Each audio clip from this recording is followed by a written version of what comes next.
Here are the most epic 1 versus 1 fights in human history. Not battles. Not wars. Just two people face to face with everything on the line. Honor. Love. Life itself.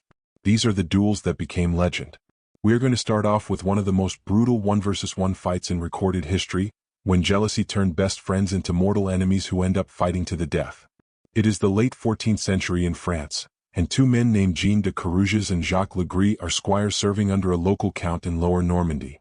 This is smack dab in the middle of the 100 Years' War, so Jean and Jacques often find themselves fighting side by side against the English. Their time together on the battlefield leads to a strong friendship.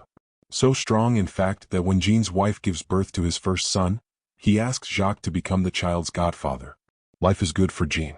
But things begin to sour when the count they have been serving under dies and the position is inherited by a man named Pierre d'Alençon. Both Jean and Jacques, having been loyal subjects, are invited to join the new count's inner circle. Nice. But for some reason he begins to heavily favor Jacques over Jean. The favoritism makes Jean insanely jealous. And this jealousy quickly destroys their friendship. On top of this, around the same time, Jean's wife and his young son fall ill and pass away.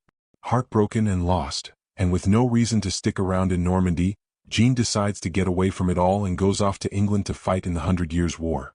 Tales of his bravery make it back to France. And when he returns home, Jean is kind of a war hero.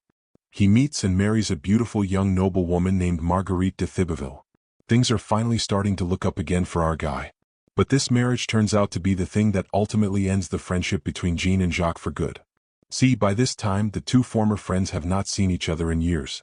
But with Jean back in town, planning to settle down again with his new wife, they both end up at a party celebrating the birth of a neighbor's son. They bump into each other and get to talking, and they kind of remember why they were such good friends long ago. Like, why are we even mad at each other anyway? Oh, by the way, this is my wife, Marguerite. Jacques is immediately attracted to Marguerite. And now he is jealous of Jean. But she is the wife of his friend, who is kind of not his friend anymore, but is kind of his friend again. What is he going to do? Well, what he ends up doing is actually pretty messed up. See, Jean needs to earn more money, so he decides to go off to fight the English again. Only this time his campaign is a complete failure. Against all odds, he somehow survives, and for his bravery, he is knighted by the King of France. And he has to travel to Paris for the ceremony. While he is gone, Jacques makes his move. He shows up at Jean's estate, claiming the count sent him on official business. Marguerite, being polite, lets him in. And then, according to Marguerite's later testimony, Jacques brutally assaults her. When Jean returns home, Marguerite tells him what happened. Jean is furious. He immediately accuses Jacques of the crime. But here is the problem. Jacques denies it. Completely. He says Marguerite is lying. And the count, Pierre d'Alençon, believes Jacques. Not Marguerite. Not Jean. Because Jacques is his favorite. Jean demands justice. He takes the case to the count. The count dismisses it. He takes it to the Parliament of Paris. They investigate. And they side with Jacques. Jean is humiliated. His wife has been assaulted. And nobody believes her. So Jean does the only thing left. He challenges Jacques to a trial by combat. A duel to the death. Literally asking God to decide who is telling the truth by letting one of them kill the other. The king approves. The duel is set. And here is the horrifying part. If Jean loses, if Jacques kills him, that means God has declared Marguerite a liar. And the punishment for lying about such a serious crime is death. Marguerite will be burned alive. So Jean is not just fighting for his honor. He is fighting to save his wife's life. December 29, 1386. The duel takes place in Paris, in front of thousands of spectators, including the king. It is the last judicial duel ever authorized in France. Jean and Jacques both arrive in full armor. Lances, swords, battle axes. This is not a fencing match. This is a fight to the death. The duel begins. They charge at each other on horseback. Lances collide. Both men are thrown from their horses. The crowd gasps. They get up, draw their swords. They circle each other. Heavily armored, breathing hard. Jean swings. Jacques blocks. Metal crashes against metal. They are both experienced knights. Both trained killers. Both fighting for their lives. They fight for what feels like an eternity. Swinging, blocking, dodging. Both men are exhausted, bleeding, desperate. And then Jean sees an opening. He charges, drives Jacques to the ground, pins him, raises his sword, and drives it through Jacques' throat.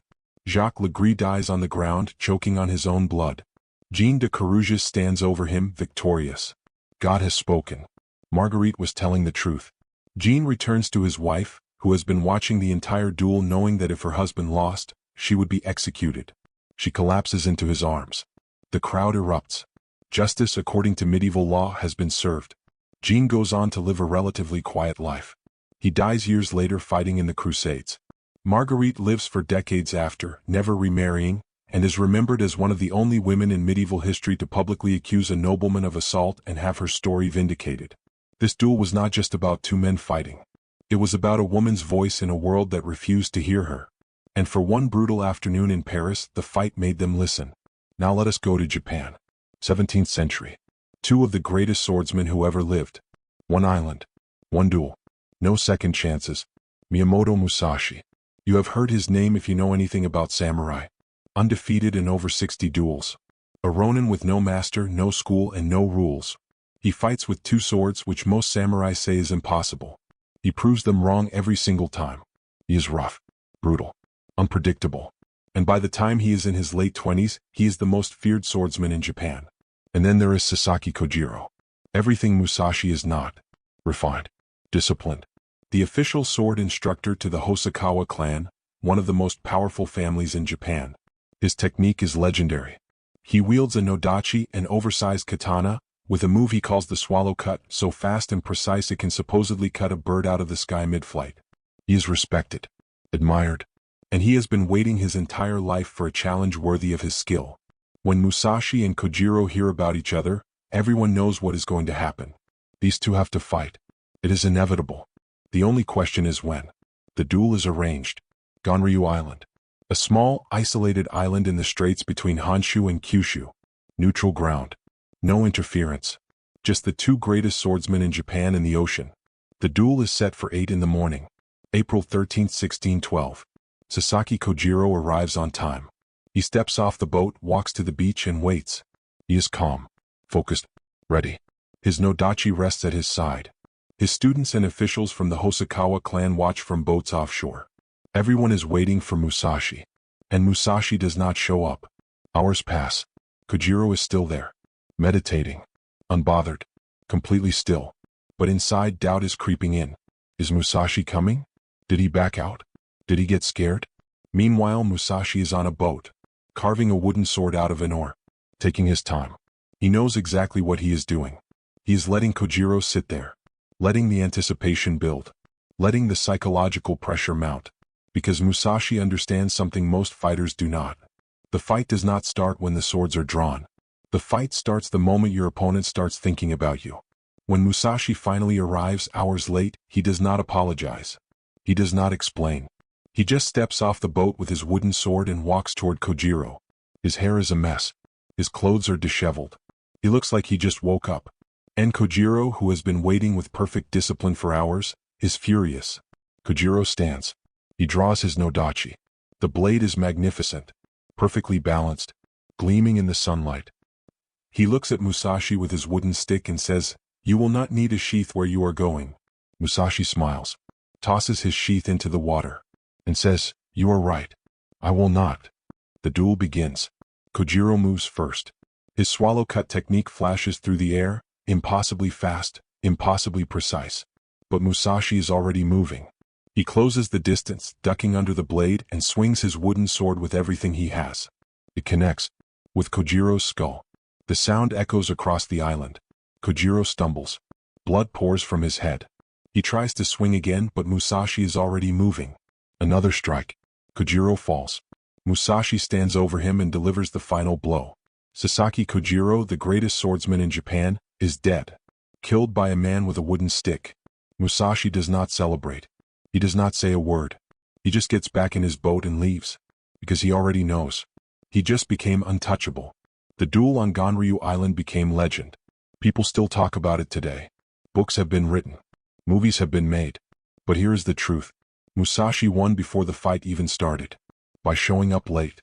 By making Kojiro wait. By turning the duel into a psychological war. And when it was finally time to fight, Kojiro was already defeated. He just did not know it yet. Now let us go to America. Early 1800s. A time when honor was everything and dueling was still legal. And one man, who would later become President of the United States, takes a bullet to the chest and then calmly shoots his opponent dead. His name is Andrew Jackson, and he is absolutely insane. It is 1806. Andrew Jackson is a lawyer, a plantation owner, and a man with a reputation for being, let us say, intense. He has already fought multiple duels. He has been shot before. He has scars all over his body from fights, brawls, and sword wounds. This man does not back down from anything, or anyone. And then there is Charles Dickinson, a young wealthy lawyer, an expert marksman, one of the best shots in Tennessee. He is everything Jackson is not. Refined, educated, from a good family. And he makes the worst mistake of his life. He insults Andrew Jackson's wife, Rachel. See, Rachel had been married before she met Jackson. She thought her first marriage was legally over when she married Andrew. It was not. Technically, she was still married to her first husband when she married Jackson. So technically, for a brief period, Rachel Jackson was accidentally a bigamist. Once they realized the mistake, they remarried legally. But the scandal followed them forever. And people like Charles Dickinson used it to mock them. Dickinson, at a party, drunk and stupid, makes a comment about Rachel's character. Word gets back to Andrew Jackson, and Jackson loses his mind. He immediately challenges Dickinson to a duel. Dickinson accepts, because refusing would make him look like a coward, and also because he is one of the best shots in the state. He thinks this will be easy. The duel is set. May 30th, 1806, 7 in the morning. A field in Kentucky, just across the Tennessee border where dueling is still legal. The rules are simple. Stand 8 paces apart. Turn. Fire. First shot wins. Jackson arrives wearing a long, loose coat. Dickinson arrives confident. Cocky even. His friends are placing bets that he will kill Jackson in one shot. The two men take their positions. 8 paces apart. They turn to face each other. The signal is given. Dickinson fires first. And he hits Jackson. Square in the chest. The bullet slams into Jackson's rib cage, just inches from his heart. Blood pours from the wound. Jackson stumbles. But he does not fall. He stands there, bleeding, staring at Dickinson. And Dickinson's face goes white, because he just used his shot. And Jackson is still standing. Jackson raises his pistol and pulls the trigger. The gun misfires. Click. Nothing. According to the rules, that counts as his shot. The duel should be over. But Jackson does not care about the rules. He cocks the pistol again. Dickinson's friends start shouting. That is against the rules. You already fired. Jackson ignores them. He aims. And this time the gun fires. The bullet hits Dickinson in the abdomen. He collapses, bleeding out. His friends rush to him. But there is nothing they can do. Charles Dickinson dies later that day. Andrew Jackson walks off the field with a bullet lodged in his chest. A bullet that will stay there for the rest of his life. Because the doctors say removing it would kill him. Jackson goes on to become a war hero. Then a senator. Then President of the United States. He serves 2 terms with a bullet in his chest from a duel he fought because someone insulted his wife. And every time his chest hurt, every time the wound ached, he was reminded that he killed a man for her honor. And he never regretted it. These are the duels that became legend. Jean de Carrouges, fighting to save his wife from execution. Miyamoto Musashi, fighting to prove he was untouchable. Andrew Jackson, fighting because someone insulted the woman he loved. These were not battles. These were not wars. These were personal. Life or death. One-on-one. And the world watched. Duels are illegal now. We have courts. We have laws. We have systems to resolve conflict. But there was a time when honor was settled with steel. When your word was your bond and breaking it meant facing someone across a field with a weapon in your hand. These men lived in that world. And they did not just survive it. They mastered it. Jean de Carrouges proved that sometimes justice requires violence. Miyamoto Musashi proved that the mind is a stronger weapon than any blade. Andrew Jackson proved that some men simply refuse to die. And all 3 proved that when everything is on the line, when honor and love and life itself hang in the balance, some people will fight. And they will win. These are the most brutal, the most legendary, the most deadly duels ever fought in history. And they will never be forgotten.